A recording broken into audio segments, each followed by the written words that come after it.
Aktiviti 5.1, mengkaji kesan suhu pada kadar tindak balas enzim amilis. Jadi yang ini apa yang ini? Yang ini adalah tujuan lah. Tujuan eksperimen. Jadi bila sebut tentang tujuan, dia mesti ada perkataan mengkaji. Selalunya ada perkataan mengkaji lah. Jadi tujuan kan. Tanpa buang masa, cikgu pergilah kepada penyataan masalah. Jadi bila sebut tentang penyataan masalah ni, dia akan ada tanda soal lah. Dia ada tanda soal, dia ada tanda tanya ni, kata tanya ni, iaitu apakah kesan suhu terhadap kadar tindak balas enzim amilis. Kesan suhu terhadap enzim amilis. Jadi kita nak cuba tengok apa kesan suhu ataupun suhu apa yang paling bagus sekali dalam mendapatkan kadar tindak balas enzim amilis ni yang paling bagus ataupun paling optimum. Jadi semestinya suhu badan lah. Jadi kamu kena ingat hipotesis ni apa? Dia adalah educated guess ataupun ramalan awal. Ramalan awal. Ramalan kita tentang masalah yang kita ada tu. Tentang masalah yang kita ada tu. Tentang tujuan eksperimen kita. Jadi kita datangkan dulu dengan ramalan kita. Dengan apa yang kita rasa akan berlaku. Jadi ramalan ni dia educated guess. Dia bukan sesuka hati je kita boleh buat ramalan. Tak. Dia kena berdasarkan apa benda yang kita dah belajar dalam kelas. Ataupun ilmu-ilmu yang kita dah ada sebelum ni. Ataupun pengalaman kita. Jadi sebab tu kita boleh datangkan dengan ramalan. Dia bukan sesuka hati je kita nak sebut benda tu, dia jadi ramalan. Tak boleh ya. Jadi dia kena berdasarkan pengetahuan kita, ilmu kita. Dan benda ni kamu belajarlah dalam bab yang kelima. Melibatkan enzim kan. Jadi hipotesis dia adalah suhu optimum amilis air liur ialah 37 darjah Celsius. Jadi biasa kita tahulah suhu badan manusia ni dalam kelas mamalia. Jadi dia suhu badan yang bersuhu panas, dia suam ya. Dia berdarah panas kan. Jadi suhu dia adalah 36.9. Jadi aktiviti enzim tu adalah bagus dalam suhu 37 darjah Celsius ni atau 36.9 darjah Celsius ni. Itu hipotesis kita lah. Jadi kita sekarang ni akan jalankan eksperimen untuk membuktikan hipotesis itu betul atau tidak. Nak membuktikan betul ke 37 darjah Celsius ni enzim bertindak paling bagus sekali ataupun dia bukan. Jadi sebab tu di keputusan nanti ada hipotesis diterima atau tidak ya. Sekarang ni kita pergi kepada pemboleh ubah. Jadi pemboleh ubah ada 3. Dimanipulasikan, bergerak balas, dimalarkan. Untuk dimanipulasikan kita ada suhu. Suhu ni kita ubah. Sebagai contoh kita ada 0 darjah Celsius, 20 darjah Celsius, 37 darjah Celsius, 50 darjah Celsius, 60 darjah Celsius. Sebelum tu kamu boleh buka juga buku teks muka surat 92 ya, muka surat 92. Jadi suhu ni dimanipulasikan. Kemudian kita ada bergerak balas adalah kadar tindak balas. Jadi yang bergerak balas ni adalah kadar tindak balas. Kadar tindak balas enzim tu. Jadi kalau kamu nampak sini enzim amilis. Jadi enzim amilis ni boleh dijumpai di mana? Ada 2 tempat kita boleh jumpa enzim amilis ni. Yang pertama dalam mulut, di rongga mulut ni. Terutama sekali apabila ada makanan di dalam mulut, dia akan merembeskan, kelenjar air liur akan merembeskan air liur. Air liur tu mengandungi enzim amilis yang boleh mencernakan kanji atau karbohidrat kepada maltosa, gula disakarida. Gula disakarida dia pecahkan kanji itu kepada disakarida. Kemudian satu lagi tempat kita ada di duodenum. Tapi duodenum tak menghasilkan, dia bukan organ yang merembeskan enzim amilis. Yang merembeskan dan menghasilkan enzim amilis ni adalah pankreas. Pankreas organ ya. Organ yang terlibat dalam penghasilan hormon dan enzim. Hormon apa? Hormon insulin dengan glukagon. Nanti akan belajarlah tentang hormon tu. Dan enzim amilis. Dan ada banyak lagi lah enzim-enzim lain. Itu tentang enzim kat mana tadi tahu. Jadi di malarkan ni kita ada isi padu dan kepekatan ampaian kanji. Jadi kita kena guna kanji lah. Sebab apa? Kanji ni yang akan bertindak balas dengan amilis. Amilis ni akan pecahkan kanji ni. Kemudian isi padu dan kepekatan ampaian air liur. Nampak tak dia guna air liur? Kenapa dia guna air liur? Sebab dalam air liur ni ada enzim amilase di tubuh badan kita sendiri. Jadi kita gunakanlah air liur yang kita hasilkan. Kemudian pH ampaian kanji dan air liur. pH ampaian kanji dan air liur. Itu adalah dimalarkan. Kemudian ada bahan. Kita ada radas. Jadi boleh baca lah yang ini ya. Jadi teknik kita gunakan jam randik. Kita tengok jam tu. Kemudian kita rekodkan. Okay. Setiap kali kita nak buat uji kaji yang melibatkan larutan iodin. Larutan iodin. Yang kita akan campurkan dengan ampaian kanji dan air liur. Mengikut suhu-suhu yang berlainan. Kita nak tengok sama ada iodin tu dia bertukar kepada biru hitam atau tidak. Okey, dia bertukar kepada biru hitam atau tidak. Kalau dia bertukar kepada biru hitam, maksudnya masih ada kanji lagi. Jadi bila masih ada kanji lagi, maksudnya tindak balas tu dia berlaku perlahan. Okey, tindak balas berlaku perlahan. Sebab kamu kena ingat, enzim amilase akan pecahkan kanji kepada maltosa. Jadi kalau dia dah pecahkan semua maltosa yang ada tu, maksudnya kadar tindak balas dia cepatlah. Tapi kalau kadar tindak balas dia lambat, kanji tu akan sentiasa ada. Jadi bila sentiasa ada, dia akan sentiasa jadi biru. Larutan iodin tu yang berwarna perang kekuningan tu akan tetap berwarna warna asal dia lah. Dia tak tukar. Boleh ya. Jadi akan campur lah kat sini ampaian kanji dengan amilase air liur. Jadi kita akan cek dia punya masa dia tu, berapa banyak yang dia gunakan. Cikgu kalau nak baca satu persatu ni memang banyak lah, tetapi cikgu akan baca yang mana yang penting sahaja. Jadi mulut kita kena bilas dulu. Jadi hari ni patutnya cikgu kat sekolah lah ya. Sebab eksperimen ni dibuat di dalam makmal. Tak boleh buat dekat rumah lah. Kecuali lah rumah kamu ada makmal kamu sendiri. Tetapi selalunya dibuat di sekolah. Sebab dekat sekolah ni ada beaker, ada tabung uji, kemudian ada iodin. Mana nak cari iodin kan? Jadi kena kena buat dalam makmal. Dan semestinya cikgu-cikgu kat sekolah kena jalankan eksperimen ni lah. Kalau tak jalankan eksperimen ni, macam manalah kamu nak macam manalah kamu nak faham ya, macam mana nak faham. Seterusnya ampaian air liur disediakan. Jadi kita ada ampaian air liur 5 mil air liur. Kemudian dicairkan dengan 5 mil air suling. Jadi kita ada 10 mil lah. Kemudian 5 rendaman air. Kita ada suhu 0 darjah Celsius, 20, 37, 50, 60.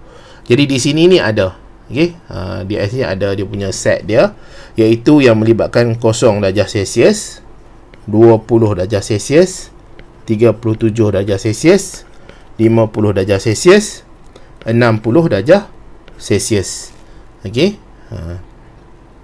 Kemudian 2 tabung uji di label P dengan Q. Jadi kita ada P, Q, P, Q, P, Q, P, Q, PQ.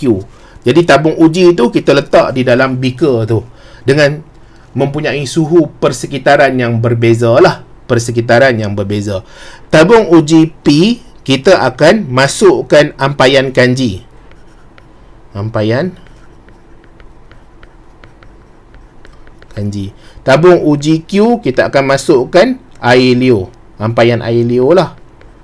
Kita kena masukkan dulu dalam tabung uji yang berasingan. Masuk dulu. Kita masuk dulu tabung uji yang berasingan. Jadi jam randik akan dimulakan serta-merta. Jadi kita nak masukkan dulu tabung uji tu dalam masa 5 minit. Jadi kita tunggulah. Kita dah masuk dalam P dengan Q. Kita masuk P dengan Q. Kita masuk P dengan Q. P dengan Q. P dengan Q dekat sini. Lepas tu kita tunggu 5 minit. Kita masukkan apa? Kita asingkan dulu. Ampaian kanji dengan air liur ni kita asingkan dulu. Ya, kita asingkan dulu, kita jangan masukkan lagi. Sebab kita nak tukarkan dia dulu, nak stabilkan dia dulu, nak pastikan suhu ampaian kanji dengan air liur ni dia mengikut kepada persekitaran. Kalau dia 0 darjah Celsius, kita nak dia 0 darjah Celsius dulu. Kita tak nak, sebab awal-awal tu ampaian kanji dengan air liur tu dia ikut suhu persekitaran bilik kita. Sebab tu kita kena masuk dulu dalam tabung uji P dengan Q ni. Jadi bila dah masuk tabung uji P dengan Q, kita tunggu 5 minit.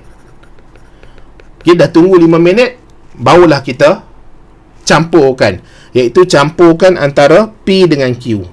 Okay, kita campurkan P dengan Q. Jadi P ni dimasukkan ke Q, P ni dimasukkan ke Q, P dimasukkan ke Q, P dimasukkan ke Q, P dimasukkan ke Q.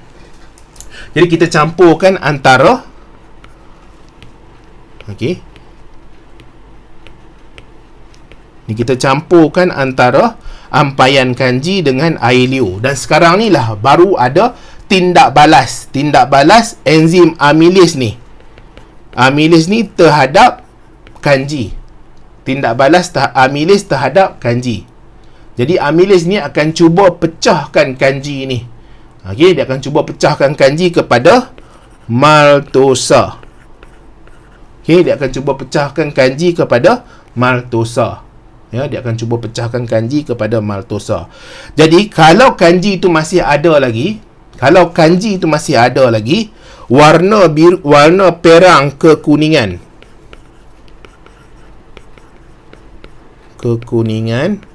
dia akan bertukar kepada biru hitam.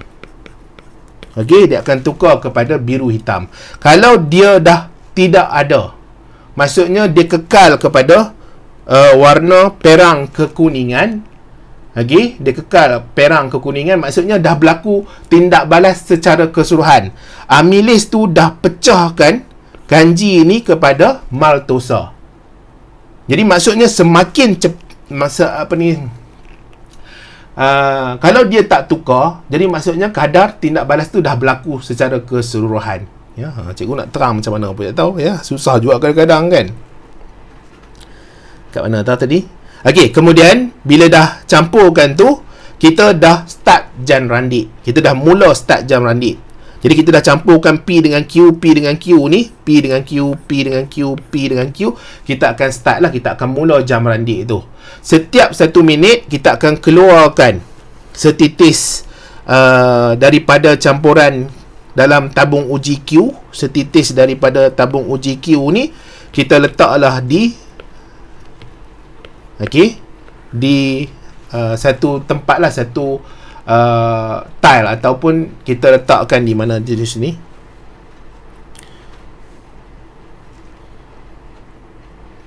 Jubin. Dia letakkan tile jubin lah, ya. Dia letakkan atas tile. Kemudian kita perang kekuningan kan. Mana perang kekuningan? Ni lah. Okey. Kita campurkan lah warna mana ni. Okey. Campurkan antara iodin tadi. Antara iodin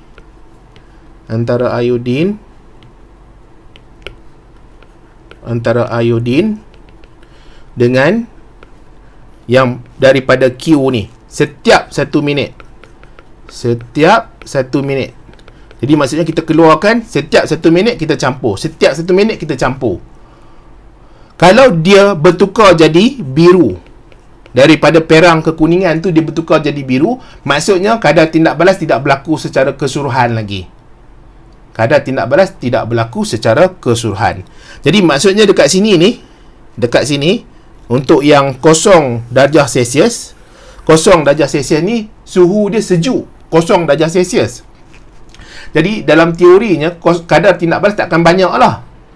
Dan result pun akan tunjukkan bahawa 1 minit, 2 minit, 3 minit, 4 minit, 5 minit, 6 minit, untuk 0 darjah Celsius ni dia akan berlaku penukaran kepada warna biru. Penukaran kepada warna biru. dia masih lagi tertukar warna dia disebabkan ada kanji lagi, sebab dia tak mengalami pemecahan pencernaan oleh enzim amilase. Dia masih lagi ada kanji. Okey, itu adalah yang 0 darjah Celsius. Kemudian kalau kita ambil yang 60 darjah Celsius, sama jugalah. Dia 1 minit, 2 minit, 3 minit, 4 minit, 5 minit, 6 minit, dia akan masih lagi ada kanji. Sebab apa? Sebab tak dicernakan oleh enzim amilase. Suhu dia tak kena. Suhu dia tak sesuai. Tapi kalau kita ambil yang 37 darjah Celsius ni, 37 darjah Celsius ni, kemungkinan 1 minit tu masih lagi warna biru. Tetapi kali kedua, yang kedua minit, kemungkinan dia tak warna biru lagi dah. Dia kekal perang kekuningan.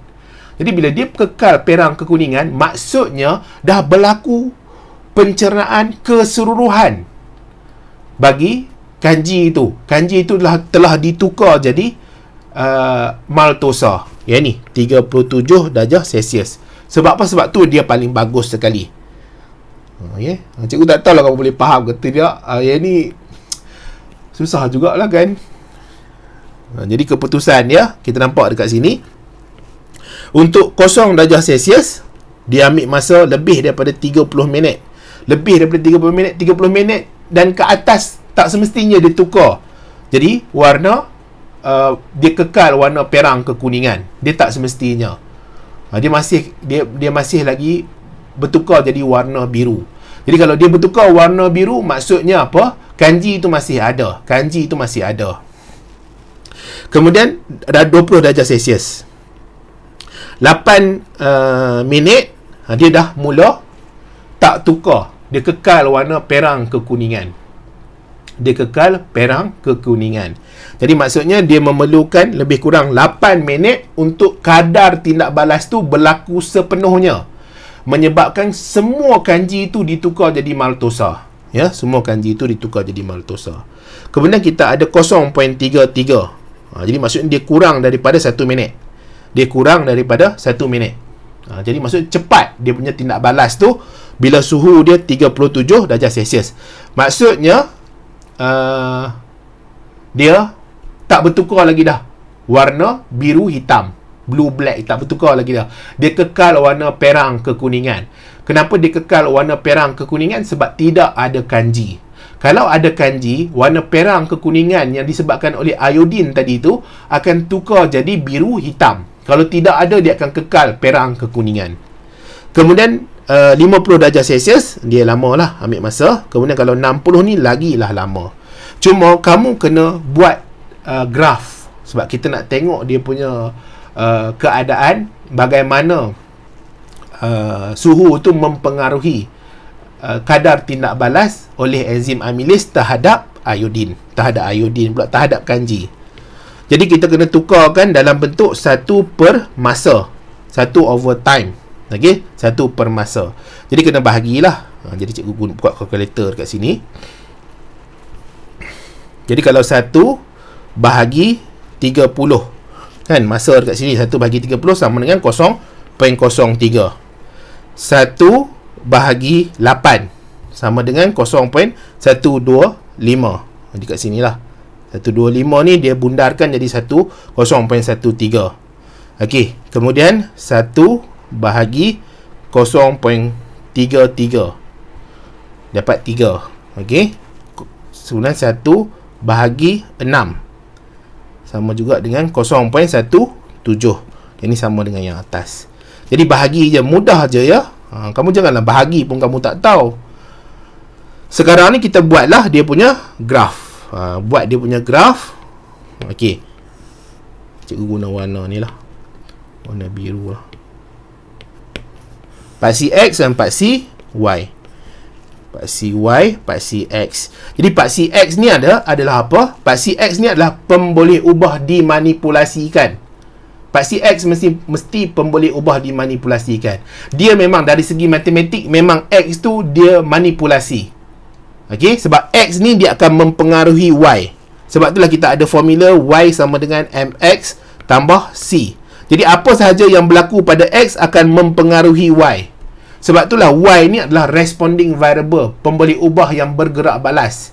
X tu adalah pemboleh ubah yang dimanipulasikan. Dan kadang-kadang ada banyak faktor yang kita boleh letak juga dekat X ni sebenarnya. Tapi cikgu tak nak cerita lah, ini matematik. Tapi kalau dalam biologi, memang X tu adalah pemboleh ubah dimanipulasikan. Jadi dia pemboleh ubah dimanipulasikan. Apa pemboleh ubah dimanipulasikan? Adalah suhu. Ini adalah suhu, darjah Celsius. Untuk X pula adalah kadar tindak balas yang ini. Kamu kena tulis bagi penuh ya. Kadar tindak balas. Jangan buat singkatan. Cikgu ni pantang betul kalau tengok singkatan. Kalau singkatan memang dah international recognized, tak ada masalah lah. Dia dah memang SI unit ke, memang dalam biologi digunakan, tak ada masalah. Tetapi kalau singkatan yang kamu guna sendiri, kamu jangan expect orang lain nak tahu singkatan kamu. Jadi tak boleh guna singkatan. Kemudian ada unit. Okey. Minit. Itu. Okey. Kemudian kita letaklah suhu kosong dekat sini lah kan. Suhu kosong. Kemudian 20, 40, 60. Ya, kosong dekat mana? Kosong dekat 0.3. Jadi yang paling tinggi sekali 3. Kita ada 3 sini. Kita ada 2. Kita ada 1. Jadi 0.03 dekat sini lah. Cikgu tukar warna merah lah. 0.03. Cikgu padam yang ni. Okey. Padam sat lah. Kena ada sepatutnya tu ya. Lepas tu kalau 20, 0.13.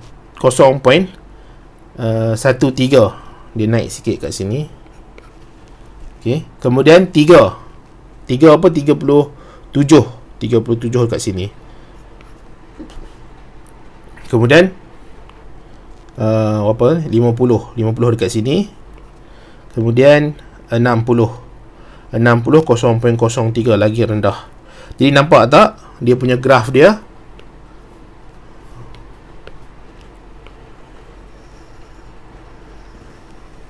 Macam tu.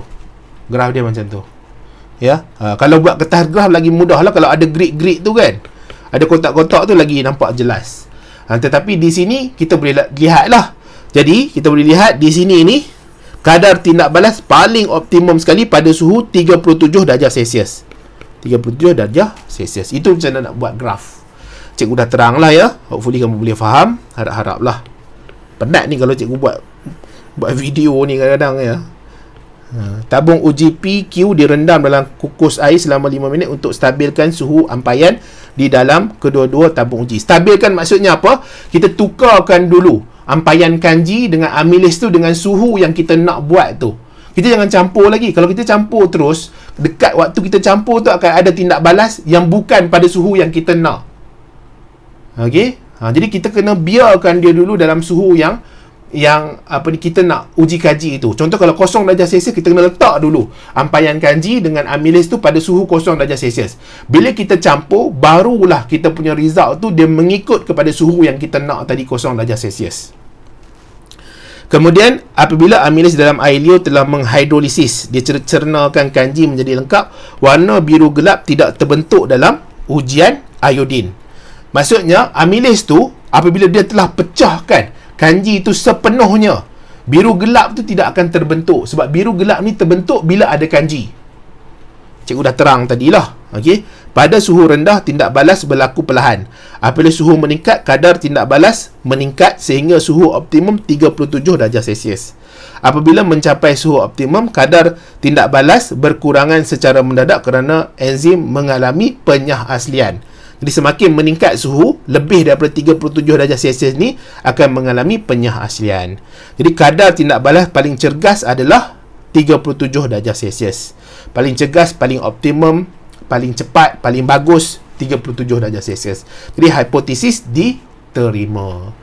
Jadi ini yang mampu cikgu nak terangkan kepada kamu lah, yang melibatkan aktiviti 5.1 mengkaji kesan suhu terhadap kadar tindak balas enzim amylis. Ini antara benda yang memang nak tak nak kena jalankan eksperimen di sekolah. Sebab apa? Kalau kamu tak jalankan eksperimen ni di sekolah, kemungkinan kamu tak nampak apa yang berlaku. Jadi cikgu dah cuba sedaya mampu nak bagi faham lah. Yang selebihnya adalah atas usaha kamu lah ya.